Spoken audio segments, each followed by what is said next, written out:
Hafide, it's Wednesday and you're watching PNC's News Now. I'm Janella Carrera. And I'm Clint Rogel. Thanks for tuning in. Topping your news tonight, we have breaking news for you as the investigation into a body found in the Tengisun area last Friday has now been declared a homicide. Here's PNC's Betsy Brown with more. 29-year-old Isaac James was found dead along the Tengisun cliff line last Friday. Police originally classified the case as a death investigation, but are now declaring James's death a homicide. The body of Isaac James was found lying along a buried cable access road last Friday morning. USDA staff discovered the body as they were checking snake traps along the cliff line above Tengisun Beach. An autopsy indicated that the 29-year-old died of blunt force trauma. Guam Police Department spokesman Officer AJ Balahaja released James's identity this afternoon and said James was last seen hanging around Assen Beach last Wednesday. Police are now working on a timeline from that time to when James was discovered dead Friday morning. James was homeless, according to police, and was known to hang out in the Hagåtña area. He was found wearing a black t-shirt, blue shorts, and no footwear. Police sent this mugshot of James when they released his identity. He was arrested last September and was charged with criminal trespass after police say he entered the home of Officer Anthony Borja. And police are now asking for the public's help in connecting the dots in this case. Anyone who may have seen James between Wednesday and Friday of last week is asked to contact Guam Police. And you can also call Guam Crime Stoppers at 477-HELP. Clinton, Janella, back to you. All right, thanks, Betsy. Well, with the acquittal of John Castro and the murder of 23-month-old Alzano Latino, many are left wondering, if it wasn't Castro, then who killed Alzano? Castro believes it was his ex-girlfriend and the mother of the baby, Susana Latino. Well, the answer may surprise you. During John Castro's murder trial, a surprising revelation emerged. GPD Detective John Lizama on the witness stand said that police may still press charges against Susana Latino, the mother of Alzano Latino, who died of apparent child abuse. What we're going to arrest Ms. Latino for was child abuse. And that's still on the table for us to do, because we can do that. During trial, Officer Lizama, who conducted the death investigation, noted that the reason no charges were pressed against the girl's mother at the time was because GPD's focus was a homicide, not child abuse. Although Officer Lizama acknowledged that Susana had been interviewed by authorities multiple times and that some officers even encouraged Lizama to arrest the mother, he still did not arrest her, leaving that part of the case instead up to Child Protective Services to investigate. Did you initially consider her as a suspect, Mom? We don't consider anybody suspects right off the bat. But you couldn't exclude her as a suspect at that time. No, we couldn't. Didn't you find it hard to believe that she didn't know her kid was being abused? Yes, sir. Okay. And yet you didn't pick her up. Prosecuting attorney Matthew Heibel also indicated in his closing arguments on Monday that although Susana wasn't charged, she's not exactly out of the woods. She screwed up.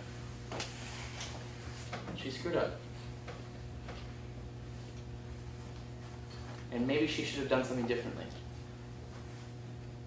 And we can think about that.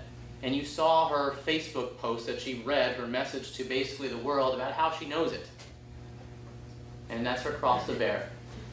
And she's not even out of the woods. You heard Detective Lizama saying, you know, they can still charge her with child abuse. But as of today, Susana Latino has never been arrested. In fact, it's not clear if she'll ever be charged. Chief Prosecutor Basil O'Malley, in a statement, told PNC that he spoke with GPD. At this time, he said, it has been determined that there is insufficient evidence to move forward with charges against Susana Latino. So PNC turned to GPD spokesman Officer AJ Balahaja, asking if, as Lizama pointed out in his testimony, the investigation is still open. He did not respond to that specific question, but said, quote, "We would consult with the Attorney General's office before anything." A 12-panel jury found John Castro not guilty of all charges yesterday for Alzano Latino's death. The Liberation Carnival is long over, but the building that the Liberation Casino was held in is still open for business. And now, anti-gambling group Lynette Lassen Casino has asked the AG and Reverend Tax to shut it down. Well, the casino in Tizen was legitimate during the time of Liberation Day, but right now, the extended time period, I think, is questionable. Dr. Jose Cruz is a member of the anti-gambling group Lynette Lassen Casino. They've written a letter to the Attorney General and the Department of Revenue Tax asking them to investigate and shut down what they call illegal gambling activities at the carnival grounds. However, the Mayor's Council of Guam says what they are doing is legal. In fact, Mayor's Council Vice President Robert Hoffman says they have permission from the governor. As in the past and as a normal practice, mayors during their fiestas can request from the governor's office for permission to hold games of chance, games of skill. What you normally saw before was these activities taking place at community centers or within the community village. And so what they did is they asked the governor, can I have this? And then at the same time, those mayors requested from the Mayor's Council, can we borrow the building and just have it up there? That's a wolf in sheep's clothing, okay? They're saying they're asking for their fiesta to be celebrated there. That's almost a contradictory to really our notion of fiestas. So that is really just an occasion for gambling, and not really for any sort of a thing, you know, to actually perpetuate the culture, to assist the culture. Hoffman says the proceeds do help out each village. Each mayor uses the proceeds for things like sports and other village programs.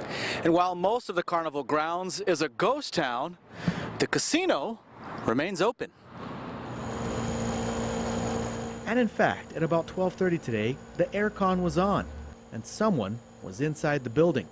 We knocked on the door and an elderly Asian man answered. He didn't speak much English, but he told us they were closed, that I should come back on Friday. I asked what he was doing there, and he said he was watching the place. It should be noted that typically fiesta-related gaming is only granted for the weekends from Friday through Sunday. Shortly before news time, the Attorney General's office responded to the request from Lynette Lassen Casino, saying the AG has initiated an investigation. The AG's office has also sent letters to both the Mayor's Council and Reverend Tax requesting information on the gambling activities that are taking place in Tizen. Well, it was unanimous. Jurors this afternoon found Help Me Roby guilty of all charges in the Santa Ana gang rape case. There were 11 charges that include first-degree, second-degree, and third-degree criminal sexual conduct, and it was guilty across the board. The 12-member jury, 6 men and 6 women, unanimously agree that Help Me Roby raped 2 minors, one aged 15 and the other only 11 years old at the time. 20-year-old Roby was convicted of forcing the girls to drink vodka, then repeatedly raping the 2 in a jungle area outside the Santa Ana subdivision in Dedido. Defense attorney Terrence Timblin expressed disappointment at today's verdict. Obviously, we are disappointed. We thought there were quite a few holes in the case and that there was reasonable doubt, but the jury thought otherwise, and that's pretty much, that's who counts. We'll be asking for the minimum 15, which is what the co-defendants already have on the plea agreements, and we feel that he should not be punished for exercising his right to go to trial and having his guilt determined by a jury. Prosecutor Elizabeth Vassiliadis, on the other hand, was satisfied with the jury's decision. 4 other defendants in the case had already pleaded guilty. Roby was the only one who chose to go to trial. We're very happy. We're very pleased. We believe that justice was served today. Okay. Thank you. Thank you. Roby is scheduled to be sentenced on January 28th at 9 a.m. He faces a minimum of 15 years to life in prison. Residents voted yes for medical marijuana, but how will it be implemented? Public Health Director James Gillen says it is still in the works, and he's looking to mirror the medical marijuana rules and regulations from the Arizona Department of Health Services. PNC's Roselle Romanes has more in this report. Implementation of medical marijuana is on its way. Public Health Director James Gillen says he is shopping through the Arizona medical marijuana regulations to design Guam's policies. In fact, he is close friends with the Arizona Department of Health Services Director Will Humble, who is more than willing to help. Everybody does it a little bit differently, but I look at Will's and I think his is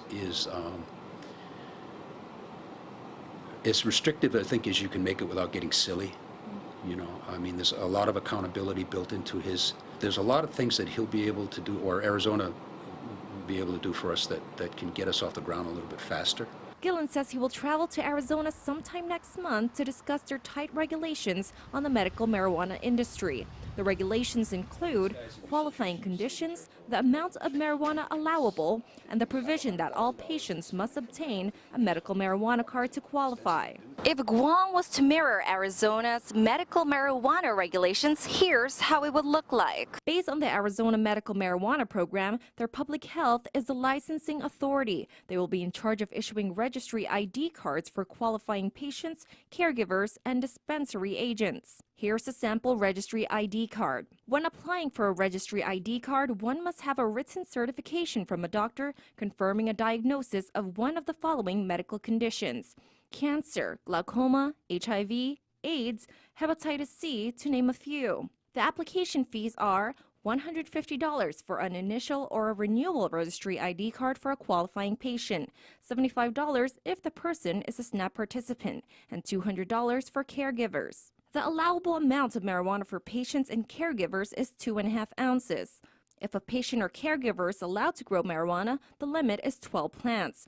Marijuana plants must be grown in an enclosed locked facility defined as closet, room, greenhouse, or other enclosed area. We have $100,000 that's coming from that Healthy Futures Fund to ostensibly do this program. That's just the beginning, and I think that might go towards maybe paying some consultant costs. Gillen says there's still a lot of digging to do because the implementation process is so complex, but he's confident that over time, his team will get things situated. Rosal Romanes, PNC News. The Joaquin Concepcion Compassionate Cannabis Use Act of 2013 will become law 90 days after its approval has been certified by the Guam Election Commission. Public Health then has 9 months to come up with the implementation process, from establishing rules and regulations to forming an advisory board. All right, well, let's head over to Blake and see what he's working on in sports. Hot Day, do you like basketball? No.